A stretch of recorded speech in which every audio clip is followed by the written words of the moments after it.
तो आज हम बात करने वाले हैं एक बहुत ही जरूरी कहानी के बारे में। ये कहानी है उन दस्तावेजों की जो दुनिया भर में हर इंसान की गरिमा और उसके अधिकारों की नींव रखते हैं। जी हाँ, हम बात कर रहे हैं संयुक्त राष्ट्र के मानवाधिकार ढांचे की। लेकिन इससे पहले कि हम इस ढांचे की गहराइयों में जाएं, एक बहुत ही बुनियादी सवाल से शुरुआत करते हैं। आखिर ये हमारे अधिकार, हमारी आज़ादी, ये सब आते कहाँ से हैं? क्या ये हमेशा से हमारे पास थे? इस सवाल का जवाब, पता है, हमें इतिहास के एक बहुत ही काले पन्ने की तरफ ले जाता है। तो ये कहानी शुरू होती है एक ऐसे दौर से जब दुनिया ने अपनी सबसे बड़ी, सबसे विनाशकारी जंग देखी थी और उसी तबाही की राख से एक नई दुनिया की नींव रखी जानी थी। दूसरे विश्व युद्ध की जो हैवानियत थी ना, उसने पूरी दुनिया को हिलाकर रख दिया था।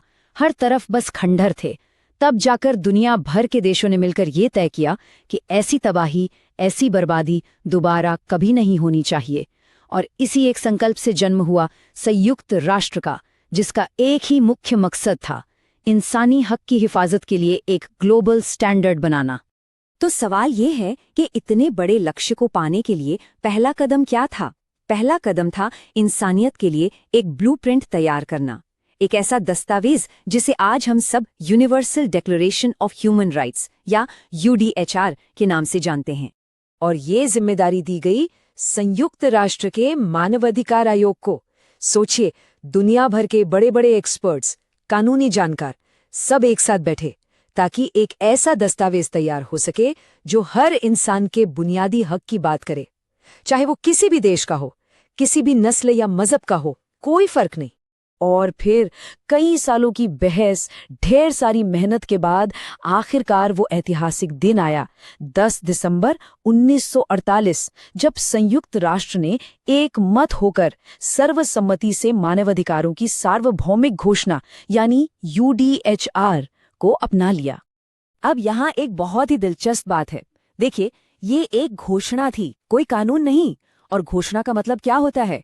इसका मतलब है आदर्शों और सिद्धांतों का एक ऐलान। तो हाँ, ये नैतिक तौर पर तो बहुत पावरफुल थी, लेकिन कोई भी देश इसे मानने के लिए कानूनी तौर पर मजबूर नहीं था। ये एक तरह का मॉरल गाइड था, एक नैतिक दिशा निर्देश। और इसकी अहमियत का अंदाजा आप इसी बात से लगा सकते हैं कि इसे पूरी इंसानियत का मैग्ना कार्टा कहा गया। समझिए, ये सिर्फ एक कागज का टुकड़ा नहीं था, ये भविष्य के लिए एक उम्मीद थी, एक वादा था। लेकिन सिर्फ एक आदर्शवादी ब्लूप्रिंट से तो काम नहीं चलने वाला था, है ना?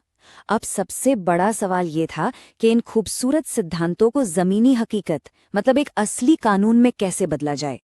और यहीं पर हमें घोषणा और प्रसंविदा के बीच का फर्क समझना होगा। ये बहुत जरूरी है।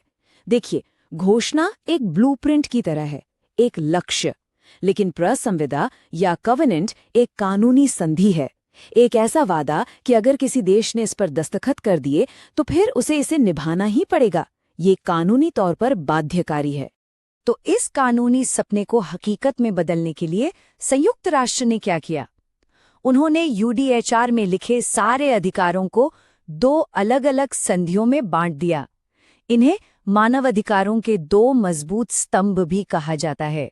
ये 2 संधियां या कवेनेंट्स 1966 में अपनाई गईं और इनका मकसद बिल्कुल साफ था, यूडीएचआर में जो कुछ भी लिखा है उसे कानूनी जामा पहनाना, चाहे वो नागरिक और राजनैतिक अधिकार हों या फिर आर्थिक, सामाजिक और सांस्कृतिक अधिकार।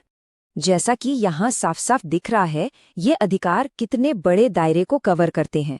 एक तरफ है आईसीसीपीआर, जो बोलने की आज़ादी, एक निष्पक्ष सुनवाई का हक, इस तरह के नागरिक और राजनीतिक अधिकार देता है। वहीं दूसरी तरफ है आईसीईएससीआर, जो काम करने का अधिकार, सामाजिक सुरक्षा और अच्छी सेहत के अधिकार की गारंटी देता है। चलिए, कानून तो बन गए, लेकिन अब अगला बड़ा सवाल, इन पर अमल कौन करवाएगा? मतलब, कौन ये देखेगा कि देश इन संधियों का पालन कर भी रहे हैं या नहीं? ये एक बहुत बड़ा चैलेंज था और इसका जवाब आईसीसीपीआर के अंदर ही दिया गया था। इसके तहत 18 सदस्यों की एक मानवाधिकार समिति बनाई गई। और इस समिति में कौन थे? स्वतंत्र विशेषज्ञ, जिनका सिर्फ एक काम था, ये देखना कि जो सदस्य देश हैं वो संधि की शर्तों को पूरा कर रहे हैं या नहीं। और इस समिति के 3 मुख्य काम थे। पहला, ये देशों से रिपोर्ट मांगती है कि भाई, आपने मानवाधिकारों के लिए क्या क्या किया है, बताओ। दूसरा, ये सरकारों को सुधार के लिए सिफारिशें देती है। और तीसरा, जो कि बहुत अहम है, एक वैकल्पिक प्रोटोकॉल के तहत ये उन आम लोगों की शिकायतें भी सुन सकती है जिनके अधिकारों को छीना गया हो। तो अगर हम इस पूरी कहानी को देखें तो ये एक कंस्ट्रक्शन प्रोजेक्ट जैसा लगता है ना?